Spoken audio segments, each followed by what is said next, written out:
Sehatra hafa tanteraka kosa manambetsaka ny mpamboly sy ny mpiompy ilay orinasa atsotsika hoe Agrivette Agrival amin'ireo tolotra maro omeny ny tantsaha tolotra ity orinasa ity ho an'ireo mpanjifa mandritra ilay etsika foaraben'ny fiompiana etsy Ananisanina ireo tolotra samihafa.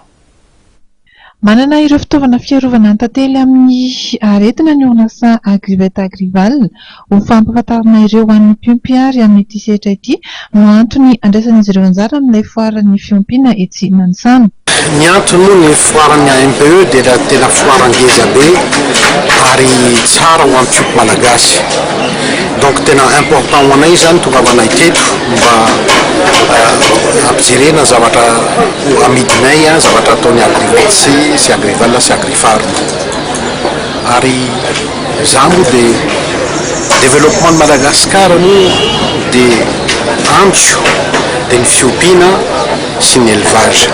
Ty taona ty zao ny zavatra mampiavaka any Agrivette dia les matériels ana pisciculture. Ny aviculture moa zany resaka pisciculture, aviculture dia ao koa le matériel vaovao aty amin'ny fanaovana miel. Zay matériel vaovao nampidirina satria be dia be koa moa le problème ny resaka tantely. Dia fanafody be dia be zao nafaranay matériel be dia be nafaranay amin'ity resaka tantely ty tompo. Tombé moa dia retombé plutôt économique, surtout les zavatra tadiavin'ny tantsaha sy ompy dia ho hitan'izareo dodôly aty amin'ny Agrivette.